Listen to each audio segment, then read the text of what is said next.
salah dan benar itu semua ada di tangannya kita, ya. Jadi kita yang menentukan mau maju atau jalan di tempat. Kalau mau jalan di tempat, ya sudah terserah. Gara mau jadi bupati patoko. Tapi kalau kita mau maju, kita harus memilih pemimpin yang punya konsep, pemimpin yang punya gagasan, pemimpin yang punya program, pemimpin yang tahu bagaimana caranya mengeluarkan masyarakat dari kemiskinan, ya. Nah, ini Bapak Mama, kita akan menghadapi pemilu kada. Tadi banyak persoalan yang disampaikan, ada persoalan peluang kerja, ya, kesehatan, harga komoditi, kebutuhan air bersih, tadi dari teman-teman buruh, ya. Iya, terima kasih. Kita pray memori dulu ya, kita pray. Terima kasih anak-anak muda, ya. Ini.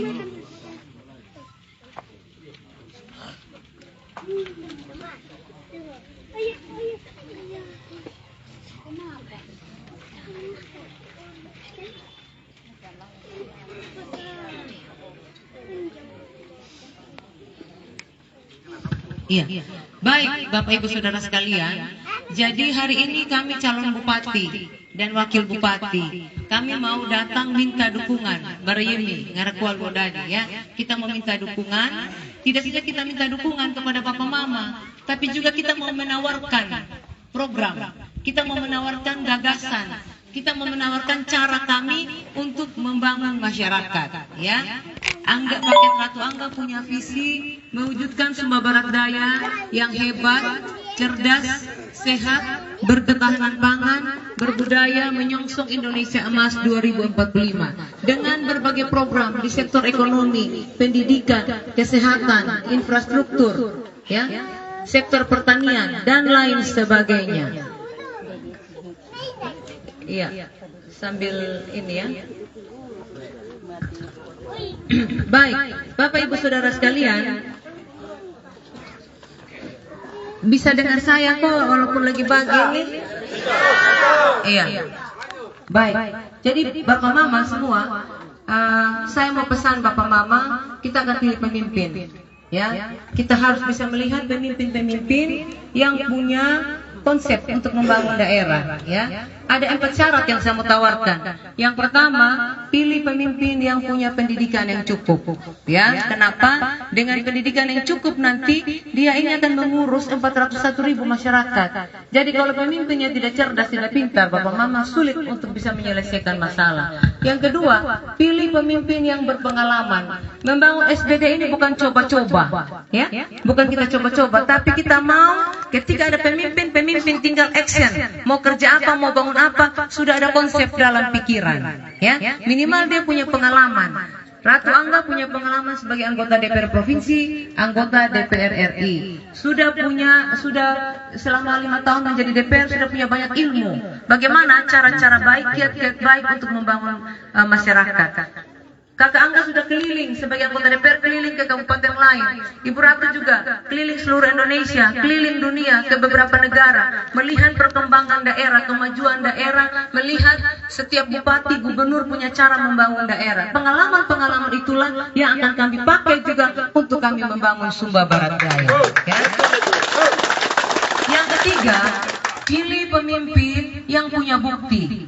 Ya, calon pemimpin ini dia mau latar belakang apapun, minimal dia pernah menduduki sebuah jabatan atau tanggung jawab. Entah dia menjadi kepala desa, entah dia menjadi camat, entah menjadi kepala dinas, entah menjadi sekda, atau menjadi apapun dia, ya minimal calon pemimpin itu sudah pernah berbuat di masyarakat, sudah ada bukti. Jangan hanya ketika mau maju, baru saya mau begini. Tapi Bapak Mama harus lihat contohnya saya. Bapak Mama tanya, Ibu Ratu, sejak Ibu Ratu menjadi DPR RI, apa yang sudah Ibu Ratu buat untuk masyarakat? Bapak Mama harus tanya, seperti apa kinerja saya? Begitu juga dengan yang lain-lain, ya.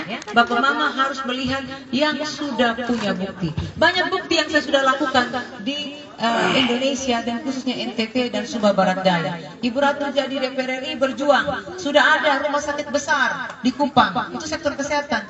Rumah sakit dengan anggaran 700 miliar. Untuk di Laura, itu puskesmas ada mata, uangnya dari pusat, kami yang berjuang. Ya. Itu di kota, Puskesmas Watu Kaula, uangnya dari pusat. Mama Ratu berjuang hadir puskesmas. Infrastruktur jalan banyak, perluasan jaringan listrik, meteran kita dorong banyak dari pusat. Ya, bantuan alat pertanian, bantuan beasiswa, bantuan tenaga kerja mandiri, padat karya, banyak sekali program-program yang kami sudah dorong di tengah-tengah masyarakat. Dan yang keempat, pilih pemimpin yang punya jaringan. Kenapa? Kita Bapak Mama, Pak Okta, SPD itu anggarannya kecil. Jadi untuk membangun daerah itu, kalau uangnya terbatas kita agak sulit. Ya, bisa slaptek kayak kita. Kenapa? Bingung. Mau bangunin tapi tidak keriki. Tapi kalau ada jaringan Bapak Mama, kurang uang di kabupaten, kita akan cari di provinsi. Karena kita punya jaringan, ada mantan anggota DPR provinsi. Kurang uang di kabupaten provinsi, ada uang di pusat. Kenapa? Di pusat itu mata WE Puasu, Pukena Ripi, Pukena program, ya, mata WE Puasu, ya, sumber uang, sumber program. Tapi bagaimana WE Wali Jakarta bisa terloka sampai di Payalaumbu kalau tidak ada yang buka keran? Harus ada orang yang punya jaringan di pusat, ya. Ibu Ratu punya jaringan di pusat. Ini Bapak Mama yang perlu kita pikirkan untuk memilih pemimpin, ya. Nah, tadi ada aspirasi terkait dengan peluang kerja bagi sarjana-sarjana. Ini menjadi salah satu program prioritas daripada paket Ratu Angga, bagaimana menciptakan peluang kerja, ya. Ada berbagai cara yang kita pakai, ya. Kerja itu tidak kalau untuk PNS kan ada kuota, ya, untuk penerimaan PNS P3K. Ya, selain itu juga bagaimana kita menciptakan lapangan pekerjaan di daerah. Ada kesempatan kerja, tapi tidak terlepas harus punya skill, harus punya keterampilan. Jadi anak-anak kita itu kita akan berikan mereka pelatihan skill sehingga ketika ada hotel, restoran terbuka, mereka bisa mendapatkan kesempatan kerja. Itu tugas Ibu Ratu. BLK kita dorong banyak, ya. Kita akan dorong mereka untuk bisa berlatih. Kurang di sini kita bisa kirim ke luar daerah untuk mereka berlatih dan mereka akan bisa diterima di dunia kerja, ya. Kita akan dorong ke depan terkait dengan kesempatan kerja. Berikutnya sektor kesehatan, ya. Ami bilang ini sudah ada puskesmas, Rada Mata, Watu Kaula, rumah sakit Redambolo itu kita dorong agar dia punya gedung-gedung itu bertambah, ya. Ada ICU, NICU, CSSD, ya. Kita akan dorong sekarang sudah ada unit transfusi darah. Ke depan fasilitas lain lagi kita akan dorong. Ya, alat kesehatan kita dorong. Kenapa? Saya ini Bapak Mama, anggota DPR Komisi 9. Kami sudah tahu perencanaan pembangunan kesehatan di Republik ini. Kami tahu berapa uang yang ada untuk membangun. Sehingga nanti Bapak Mama yang kurang uang di kabupaten, Ibu Ratu berjuang di pusat untuk bisa hadirkan layanan kesehatan. Ya. Dan sudah terbukti Bapak Mama. Semua di sini saya mau tanya, yang sudah ke puskesmas angkat tangan. Bayar atau gratis? Ya, gratis. Ya. Ada yang belum punya BPJS. Kenapa belum punya? Kami sudah turun pendataan Bu, tapi sampai dengan hari ini juga belum dapat BPJS dari ini. Jadi sekarang tidak perlu pakai kartu lagi. Cukup Mama pergi ke puskesmas, pergi ke rumah sakit, bawa KTP. Tinggal bilang nanti di petugas, saya mau periksa kesehatan, tolong aktifkan saya punya NIK sehingga saya bisa di cover di BPJS. Kenapa? Karena Ibu Ratu dan kawan-kawan sudah berjuang. Seluruh Indonesia sudah UHC, Universal Health Coverage, artinya semua sudah di cover dalam BPJS. Cukup menggunakan KTP dan NIK sudah bisa gunakan, ya. Itu perjuangan kami, ya Bapak Mama. Nanti tinggal apa yang kurang-kurang lagi, Ibu Ratu perjuangkan, ya. Ada beasiswa bagi dokter, perawat, tugas belajar untuk kita punya tenaga kesehatan biar mereka itu punya skill. Lanjut, tadi juga mau bilang harga komoditi. Saya mau tanya sekarang, berapa harga jambu hari ini? Beberapa bulan yang lalu itu berapa harganya?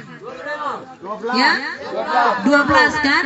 Waktu Ibu Ratu klarifikasi di Redambolo, saya deklarasi menyatakan maju bupati, saya sudah bilang kan, saya janji akan berjuang untuk menstabilkan harga jambu. Sekarang sudah berapa? 21, 22. Tergantung. Kalau hasilnya bagus, tapi saya lihat jambu kali ini cukup bagus. Ya, dia sudah berbunga. Kita doakan jangan ada hujan dulu untuk 1 minggu ini, biar bunganya bagus dan buah jambunya bagus. Ya, senang tidak harganya bagus sekarang ini? Ya. Kita akan berjuang lagi untuk stabil, ya. Jadi dia tidak terlalu naik turun, tapi dia stabil. Tapi dengan catatan, Bapak Mama rawat jambunya, bersihkan jambunya, kasih pupuk. Kalau sudah ada yang kerahnya yang sudah tua, tolong dipangkas-pangkas, ya, biar buahnya bagus, ya. Nah, ini kita akan dorong bukan cuma jambu, semua komoditi kita akan dorong dia punya nilai yang bagus, tapi tidak lupa kualitasnya. Mutu dari komoditi kita itu harus bersaing. Nah, bagaimana caranya mutu bisa bersaing?